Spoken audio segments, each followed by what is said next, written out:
It has been a year since the viral incident involving Ruby and Aqua at Ice Performance, where I learned how to give a genuine smile. The children have reached an age where it's no longer suspicious for them to walk and talk, so Ruby likes to take advantage of it and frequently has I pamper her.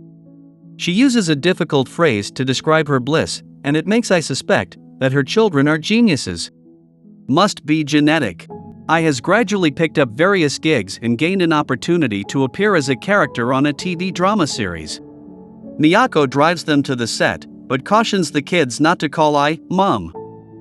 Upon arrival, the director seems to have issues with the children, but he decided to let it pass. They get doted on by the crew and cast, but Aqua quietly heads out, only to bump into the director. He warns him to not cause any trouble, and Aqua hastily replies they will stay out of the way in a very sophisticated manner in his panic. The director demands to know where he's learned to speak like that, and Aqua blames it on YouTube. His interest in Aqua has peaked, and suggests he would be a great actor. He gives him his business card and offers to put him in something, but Aqua would rather he give more work to I. The director states she certainly has the looks, but she'll need a lot of luck to make it in the industry. He explains that there are 3 types of actors: the stars that attract the audience, the talents that ensure the quality of the production, and the newcomers that bring something fresh to the screens. I may be a first-class idol, but she might not necessarily succeed in the film industry. Watching I act her part, the director admits that while her acting is average, she's able to attract one's attention. I later likens the experience to filming a music video, saying she only needs to act cute for the camera. They watched the show upon its release, but noticed nearly all of I's key moments were cut. While I wonders if her acting was bad, Aqua calls the director. He demands to know why I had so little screen time. The director admits that her scenes came out great, but I's looks outshined the protagonists. Therefore, word came down from the company to cut her out as much as possible. He tells Aqua to take it as an unexpected misfortune and advises him to not have any illusions about the entertainment industry. Instead, the director would like to offer her another job, but on the condition that Aqua appears in it. At the film site, the director shares how casting authority and bartering works in the industry. And Miyako confirms afterwards that Aqua is now a part of Strawberry Productions as a talent. He comments that Ruby would likely be a better choice for acting, but the director wants Aqua. Later, Ruby creates a ruckus and cries about being separated from I while she's busy filming. Aqua wonders why Ruby acts so childishly, considering she's also reincarnated like him. A young actress named Kana then interrupts them, telling them to pipe down. She complains that Aqua and I got in through connections, and shouldn't be a part of the film.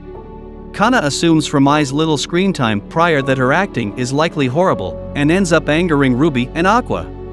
He and Kana assume the role of eerie children a woman encounters in a forest, and Aqua decides to act as he usually does to appeal to the director's intent. The actress later compliments how well he did. At the same time, Kana approaches the director, wanting to reshoot the scene because she felt she wasn't as good as Aqua. While Kana gets comforted by others, the director tells Aqua that communication skills are vital to be successful in the industry. He confirms that Aqua's scene was just as he had envisioned. Aqua feels Kana did better, but the director argues that Aqua read through his intentions, which is a crucial part of communication. He hopes Aqua will succeed as an actor, but he doesn't want to act. On her way home, Kana finds Aqua's name and declares she'll definitely surpass him. It's now been 3 years since he was reborn as I's child, and the film he was a part of was well received by the public. He feels he did fairly well, but concludes I carried the film. With its success, it opened the opportunity for I to receive more work, and she has now become an up-and-coming media personality. I is now nearly 20, but they have been able to go about their daily lives without being uncovered by the public. They've now enrolled in preschool, and Aqua curiously asks Ruby about her age in her former life. Not wanting to be looked down on, Ruby lies and says she was an adult woman. He reflects that compared to his previous life as a toddler is much less demanding and easy. Their teacher plans to have them prepare a dance routine for their families to watch, but Ruby refuses to participate. At Aqua's questioning, she reveals she was a terrible dancer in her previous life, but he advises her that she shouldn't dwell on the past. Ruby tries practicing dance at home but fails. Seeing her struggle, Ai offers to help her. Watching Ai practice, Ruby points out she's made a mistake in the choreography. She falls over while trying to demonstrate, and she recalls how she always fell in her previous life while attempting to imitate Ai. But Ai encourages her to be more confident while she moves, and Ruby finally lets go of her past fears and dances freely. Aqua spies on her while she practices, and realizes Ruby's potential to follow Ai's footsteps. Meanwhile, Ai secretly reaches out to her children's father. She asks if he'd like to meet them, admitting she's called only due to overhearing a conversation her children were having, and shares their address with him.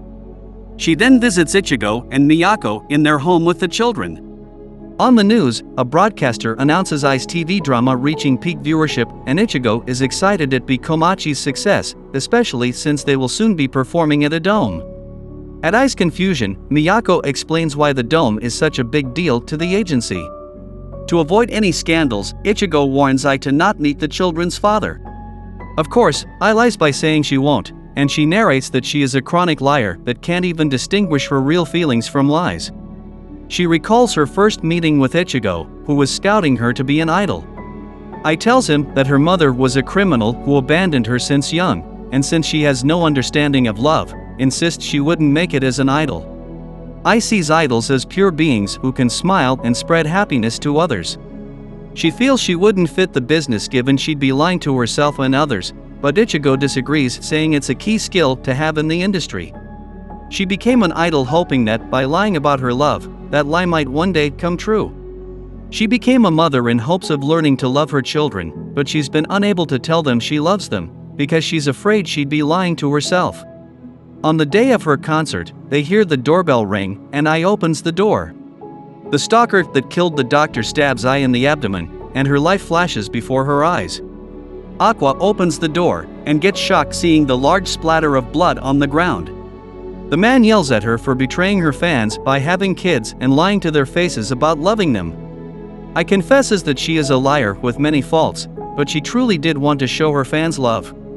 The man doesn't think she even remembers him, but she acknowledges him by his name, Ryosuke, and shares that his gift back then really made her happy. In anguish, he flees the scene, and Aqua urgently calls for help. He realizes her injury is fatal, and Ai also thinks it's the end for her. In her last moments, Ai shares her hope to have performed with Ruby on the stage together, and have Aqua be a successful actor. She wonders how they will grow up to be, and regrets she won't be there to see it happen. Ai tells Ruby and Aqua that she loves them, stating with relief these words definitely weren't a lie. The news of Ai's passing spreads, and the man responsible soon after committed suicide. The reaction to her death was mixed. While some grieved at her passing, others used it as an opportunity to grab attention. Reading people's hurtful comments about Ai, Ruby gets furious at the hypocritical society toward idols and rages. Only 3 days have passed since then, but society has already moved on from Ai's death. Ichigo and Miyako transferred Ruby and Aqua to their family register. Miyako wishes to accept them as her children, and while she can never replace Ai, would like to raise them as her own.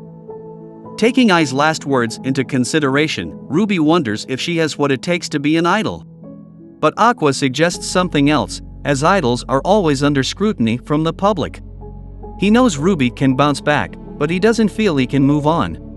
He realizes that the stalker by himself is incapable of finding the locations of the hospital and their residents, so someone had to have given him the information. It had to have been someone close to her, but she didn't have many intimate relationships, so he deduces their father is the culprit. With how narrow her social circle is, he is likely also someone in the entertainment industry. Aqua vows retribution on his father for what he did, promising to kill him with his own hands. He then approaches the director and asks to be raised by him as his mentor. Several years have passed, and the siblings prepare to leave for school.